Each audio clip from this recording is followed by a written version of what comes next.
Hello guys, welcome to my YouTube channel. Guys, मैं आपको आज संज्ञानात्मक विकास के बारे में बताऊंगी। ये संज्ञानात्मक विकास की जो थ्योरियां हैं उसको समझने के लिए पहले आपको संज्ञानात्मक विकास के बारे में जानना अति आवश्यक है, क्योंकि जब तक आप संज्ञानात्मक विकास का अर्थ नहीं समझोगे तब तक आप संज्ञानात्मक विकास की थ्योरियों को नहीं समझ सकोगे, नहीं उनके सिद्धांतों को समझ पाओगे। देखिए गाइस, संज्ञानात्मक विकास क्या होता है। गाइस, इससे पहले मैं आपको बता दूं, अगर आप मेरा चैनल सब्सक्राइब नहीं किया तो सब्सक्राइब कर लीजिए, लाइक करिए, शेयर करिए। अगर आपको पसंद आता है तो प्लीज़ कमेंट करके मुझे बताइए, मैं आपके लिए और आगे की वीडियो किस तरह से और किस टॉपिक पर बनाऊं। देखिए गाइस, क्या होता है संज्ञानात्मक विकास। संज्ञानात्मक विकास से अभिप्राय ऐसी मानसिक क्षमताओं के विकास से है जिसकी सहायता से वह अपने वातावरण के साथ समायोजन करने में सक्षम होता है। देखिए गाइस, जो हम व्यक्ति होता है, जो बालक होता है, अब उसके चारों तरफ वातावरण घेरे रहता है उसे, और वो वातावरण के अंदर कई चीज़ें आती हैं, सामाजिक वातावरण, शैक्षिक वातावरण, सांस्कृतिक वातावरण, और भी बहुत कुछ होता है। जो जो संज्ञानात्मक विकास होता है उसका जो बहुत बहुत जो उसकी क्षमता होती है वह उसको उस वातावरण में रहने के योग्य बनाती है। उस बच्चे के संज्ञानात्मक विकास के ऊपर डिपेंड करता है कि वो उस वातावरण के साथ कैसे सामंजस्य करेगा, कैसे समायोजन करके किस तरह से तालमेल बैठा के उसमें रहता है। कुछ अन्य मुख्य संज्ञानात्मक विकास भी हैं, मैं इन सब के बारे में आपको डिटेल से समझाऊंगी। और संज्ञानात्मक विकास को प्रभावित करने वाले तत्व कारक जो है, मैं इनको भी आपको इसमें वीडियो में एक्सप्लेन करूंगी। और संज्ञानात्मक विकास की सामान्य विशेषता ये भी मैं आपको अच्छी तरह से इसमें वीडियो में बताने की कोशिश करूंगी। और संज्ञानात्मक विकास के शिक्षा के निहितार्थ ये भी मैं बताऊंगी आपको इस वीडियो में। चलो अब हम शुरू करते हैं। संज्ञानात्मक विकास। संज्ञानात्मक विकास मनोविज्ञान के अध्ययन का एक क्षेत्र है जिसका संबंध बालक के संप्रत्य निर्माण, संवेदना कौशल, भाषा विकास और मस्तिष्क विकास से है। इसका तात्पर्य बालक के विभिन्न आयामों की वृद्धि और विकास के साथ ही उसमें कुछ ऐसी मानसिक क्षमताओं का विकास भी हो जाता है जिसकी सहायता से वह कुछ समस्याओं का हल करने लगता है। संज्ञानात्मक विकास एक व्यापक आयाम है जिसमें संवेदना, प्रत्यक्षीकरण, स्मरण शक्ति, विचार शक्ति, तर्क शक्ति, भाषा का विकास, निर्णय लेने की क्षमता, समस्या समाधान की योग्यताओं का विकास होता है। ये सभी विकास मिलकर ही संज्ञानात्मक विकास बनाते हैं, इसलिए इन सभी का एक समान विकास होना आवश्यक है। 6 से 11 वर्ष की अवधि संज्ञानात्मक विकास के लिए महत्वपूर्ण मानी जाती है। देखिए गाइस, जो हम 6 से 11 वर्ष के बच्चों में जो आदतें डाल देंगे, जितना हम उसकी संवेदना कौशल, भाषा विकास, इन सब का जितना अच्छा हम विकास उसके कर सकेंगे, उतना ही वह उसको आगे के भविष्य में उसको है ना हेल्प करेगा। इसलिए ये जितने भी तत्व मैंने आपको बताए हैं, जिसमें है ना मानसिक क्षमताएं और संवेदना, प्रत्यक्षीकरण, स्मरण शक्ति, विचार शक्ति, तर्क शक्ति, ये सारी, और समस्या समाधान की योग्यता का विकास, ये सब संज्ञानात्मक विकास के अंतर्गत ही आते हैं। अब है ना संज्ञानात्मक विकास बच्चे में किस किस प्रकार से होता है। देखिए, कैसे पता चलेगा कि संज्ञानात्मक विकास बच्चे में हो रहा है या नहीं हो रहा, किस उम्र में हो रहा है। कल्पना व यथार्थ में भेद। अगर जो छोटा बच्चा है, उसको कल्पना और यथार्थ में वो अंतर नहीं कर पाता। एक 4 साल का बच्चा सेंटा क्लॉज को तो सचमुच का मानता है, लेकिन 10 वर्ष का बच्चा उसे काल्पनिक मानता है। अगर ऐसा होता है तो उसका मतलब संज्ञानात्मक विकास अच्छी तरह से हो रहा है। दूसरे के दृष्टिकोण को समझना। एक बच्चे की माता रसोई घर में से कोई प्रश्न पूछती है तो 5 वर्ष का बच्चा जो दूसरे कमरे में खेल रहा है सिर हिलाकर माँ के प्रश्नों का उत्तर देता है। इस उम्र का बच्चा समझता है कि माँ उसे सिर हिलाते हुए देख रही है, लेकिन 8 साल का बच्चा ऐसा नहीं सोचता। ये भी देखिए संज्ञानात्मक विकास का स्टेप ही है। जो छोटा बच्चा वो इन चीज़ों को नहीं समझता, दूसरे के दृष्टिकोण को, लेकिन जब बड़ा हो जाएगा तो वो अपने आप दूसरे के दृष्टिकोण को, दूसरे के विचारों को समझने लग जाएगा। रिवर्सिबिलिटी। देखिए, रिवर्सिबिलिटी को, बच्चे को किसी कार्य के आगे पीछे के चरणों में सोचने की क्षमता रिवर्सिबिलिटी कहलाती है। गाइस, जो बच्चा, जैसे बच्चे को हमने दिया 2 + 2, वो 4 बता देगा, लेकिन जब उसी छोटे बच्चे को जब हमने 4 - 2 दिया तो शायद उसको दिक्कत हो सकती है कि 4 में से 2 गए तो 2 बचता है, तो ये रिवर्सिबिलिटी कहलाती है। ये बड़ा बच्चा जो होता है 8-10 साल का बच्चा, वो इनको आराम से कर सकता है। संरक्षण मान्यता।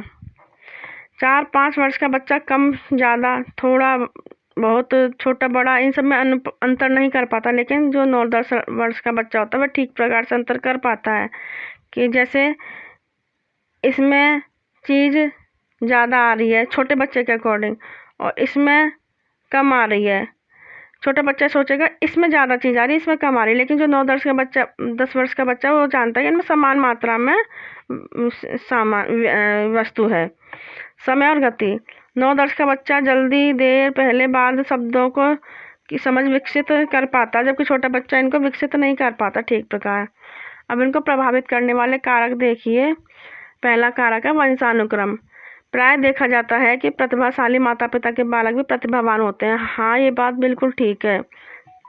एक छोटा बच्चा होता है, छोटा बच्चा क्यों, अगर जिसके माता पिता प्रतिभावान हैं तो 99% चांस है कि वह उसका बच्चा भी, अगर उसको वातावरण अच्छा मिले तो वह भी प्रतिभावान होगा। और शारीरिक विकास से, जिस बालक का शारीरिक विकास कम होता है उसका संज्ञानात्मक विकास भी कम होने की संभावना है। स्वास्थ्य। बच्चे के स्वास्थ्य का सीधा संबंध उसके संज्ञानात्मक विकास से है। ऐसा प्राय देखा जाता है कि बीमार बालक अपनी पढ़ाई में पिछड़ जाता है। वातावरण। बालक जिस वातावरण में रहता है उसका सीधा प्रभाव उसके संज्ञानात्मक विकास पर पड़ता है। परिवार। जिन परिवारों में वातावरण सौहार्दपूर्ण रहता है उस परिवार के बालक का संज्ञानात्मक विकास अच्छे प्रकार से होता है। सामाजिक व सांस्कृतिक कारक। अलग अलग समाज व उनकी संस्कृति का बालक के संज्ञानात्मक विकास पर प्रभाव पड़ता है। जैसे कोई बच्चा रूढ़िवादी समाज में रह रहा है और कोई बच्चा शहर में रह रहा है, कोई गांव में रह रहा है, तो उनका प्रभाव उसकी संज्ञानात्मक विकास पर जरूर पड़ेगा। फिर आती हैं इसकी विशेषताएं। देखिए, बौद्धिक रुचियों का विस्तार। प्रारंभ में एक बालक की रुचि केवल मूल प्रवृत्तियों से होती है। जैसे उसको मूल प्रवृत्ति, बच्चा है कि रोने की मूल प्रवृत्ति लेकर पैदा होता है। जैसे उसकी और जब उसे भूख लगती है तब वो रोता है और धीरे धीरे अन्य वस्तुओं में भी वो रुचि लेने लग जाता है, जैसे झंकार वाले खिलौने, चमकीले वस्तुएं, तेज ध्वनि आदि। लेकिन शुरू में जब बच्चा पैदा होता है सिर्फ उसकी मूल प्रवृत्ति भूख, इसी पर उसका सारा ध्यान होता है। घटनाओं के प्रति प्रतिक्रिया का विस्तार। बालक जैसे जैसे बड़ा होता जाता है घटित होने वाली घटनाओं में जो घटा हुआ है उसमें अंतर करने लग जाता है। जैसे अगर बच्चा कोई नुकसान करता है तो उसे पता चल जाता है कि उसे डांट पड़ेगी। चिन्ह या संकेत का प्रयोग। जो बच्चा दूध पीकर रोना बंद करता था और बाद में वह बोतल देखकर रोना बंद कर देगा। योजना बनाने में योग्य। बच्चा धीरे धीरे योजनाएं बनाने लग जाता है। 2 साल का बच्चा समझता है अगर ऊपर से कोई वस्तु मुझे लेनी है कि जो ऊंचाई पर रखी है तो मुझे कोई सी ऊंची वस्तु पर खड़े होकर वो वस्तु उठानी पड़ेगी। ध्यान में वृद्धि। जो बच्चा बड़ा होता है बच्चा उसकी ध्यान शक्ति में वृद्धि होने लग जाती है। 2 से 3 वर्ष का बच्चा ब्लॉक के द्वारा एक आकृति बना लेता है। क्या, क्यों, कैसे में वृद्धि। आयु बढ़ने के साथ साथ बच्चे प्रश्न पूछने लग जाते हैं, ये कौन है, क्या है, किसने बनाया है। जैसे अगर उनके सामने सेंटा क्लॉज दिया जाए छोटे बच्चे के आगे तो वह कहेंगे ये कौन है, ये यहाँ पर क्यों आए हैं। ये सब बच्चों के पास जाते हैं। क्या उनके सवालों का क्रम खत्म ही नहीं होता है। संवेदनात्मक विकास में वृद्धि। बच्चे के जीवन में पहले महीने में संवेदनात्मक विकास प्रकट होते हैं। जैसे जब बच्चे को सबसे पहले स्तनपान कराया जाता है और कुछ समय बाद ही वह समझने लग जाता है कि माँ के निकट आते ही उसे दूध प्राप्त होगा और दूध की इच्छा प्रकट करता है। वह खुशी, दर्द, ध्वनि आदि भी अनुभव करने लग जाता है। वास्तविकता को समझना।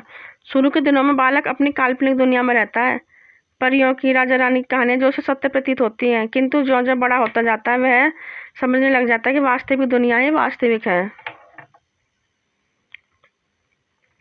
अब भाषा विकास में वृद्धि। देखिए, प्रोफेसर स्मिथ के अनुसार 1 वर्ष की आयु में बच्चा 3 शब्द, 2 वर्ष की आयु में 272 शब्द और 5 वर्ष की आयु में 2072 शब्द बोल सकता है। ये प्रोफेसर स्मिथ के अनुसार है, लेकिन मेरे अकॉर्डिंग तो 2 वर्ष का बच्चा भी इतने शब्द बोल ही नहीं सकता। और लेकिन प्रोफेसर स्मिथ के अनुसार उन्होंने बताया कि इस उम्र में बच्चा इतने शब्द बोल सकता है। हाँ, 5 वर्ष की आयु में हो सकता है उसके शब्दों की संख्या इतनी हो जाए। सामान्यीकरण की योग्यता। यह योग्यता बच्चे को सामने दिखने वाली वस्तु पर विचार विमर्श तथा उसके लिए तथ्य इकट्ठे करने की योग्यता विकसित करता है। यानी कि जैसे बच्चा जब जो चीज़ सीखता है उनको बाद में उनको अप्लाई करने की भी कोशिश करता है, यही सामान्यीकरण होता है। अमूर्त विचार की योग्यता, संकेतों, चिन्हों आदि में विचार करने की योग्यता प्रदान करता है। उदाहरण, पहले बच्चा 2 सेब प्लस 2 सेब 4 सेब सीखता है, लेकिन फिर वह समझ जाता है 2 + 2 4 होते हैं। धीरे धीरे वह अच्छाई, ईमानदारी, बुराई, सुंदरता की ओर अग्रसर होता है। विचारों को समझने की योग्यता, जिन बातों का संबंध बच्चे से पहले नहीं था, वह उन विचारों को भी समझने लग जाता है। निर्णय लेने की योग्यता, ज्ञानात्मक विकास ठीक होने के कारण बालक में निर्णय लेने की क्षमता विकसित होती है। वह तर्क और उचित तर्क में भेद करता है। जैसे अगर बच्चे को किसी बड़े को नमस्ते करने को कहा जाए तो तुरंत झुककर नमस्ते करता है, क्योंकि उसके माता पिता ने उनको नमस्ते की होती है। लेकिन अगर उसे किसी छोटे बच्चे को ऐसा करने को कहा जाए तो वह तर्क से के साथ पूछेगा, पहले आप इसको नमस्ते करो फिर मैं करूँगा। शब्द भंडार का निर्माण, बच्चे एक दूसरे से बात करने के लिए सामान्य से तथा विशिष्ट शब्दों का भी प्रयोग करने लग जाते हैं। समस्या समाधान की प्रवृत्ति में वृद्धि, पहेलियाँ बूझना, विभिन्न प्रकार की समस्याओं को हल करने में उन्हें बहुत ही आनंद मिलता है। अब देखिए, एक अध्यापक एजुकेशन में इनको किस तरह से प्रयोग करके, शिक्षा में प्रयोग करके इनको कैसे से अपने वो बच्चों पर अप्लाई कर सकता है। संग्रह करने की प्रवृत्ति, जो एक टीचर होता है उसको बच्चे को टिकट, फोटो, दुर्लभ सिक्के, उत्तम वस्तुएं, पुस्तकें इकट्ठी करनी सिखानी चाहिए। जिज्ञासा की प्रवृत्ति, अध्यापक को चाहिए कि बालक बच्चों से कहे कि प्रश्न पूछे, और जो बच्चा जब प्रश्न पूछता है तो उसकी प्रश्न का उत्तर भी दे, जिससे उसकी जिज्ञासा शांत हो सके। इससे बच्चों में रुचिपूर्वक वो भाग ले सकेंगे। रचना की प्रवृत्ति, स्कूल में कला और शिल्प शुरू किया जाना चाहिए, करके सीखने की प्रवृत्ति पर भी जोर दिया जाना चाहिए। सामाजिक प्रवृत्ति या समुदाय में रहने की प्रवृत्ति, बच्चे को स्काउटिंग, गर्ल गाइड और दूसरी टीम खेलों में भी भाग लेने को उत्साह देना चाहिए। ये गुण बच्चे में सहयोग, लीडरशिप, न्याय, देश प्रेम, नम्रता, समाज सेवा आदि गुणों का विकास करने में सहायता करते हैं। वास्तविक पदार्थों का शिक्षण देना, बच्चे को ठोस लकड़ी के ब्लॉकों का प्रयोग करना सिखाना चाहिए। ये बच्चे के मानसिक क्षमता को विकसित करने में मदद करते हैं। स्नेह और प्रेम का वातावरण, घर में बच्चे को स्नेह और प्रेम का वातावरण मिलना चाहिए। अच्छा उदाहरण, अध्यापक और माता पिता को घर की जिम्मेदारी होती है कि बच्चे के सामने अच्छे से अच्छा उदाहरण प्रस्तुत करें जिससे उनमें सत्यवादिता, ईमानदारी, अनुशासन पैदा हो। गाइस, मैं उम्मीद रखती हूँ कि आपको ये मैंने एक कोशिश करी है वो आपको पसंद आई होगी और आपको संज्ञानात्मक विकास का अर्थ समझ में आया होगा।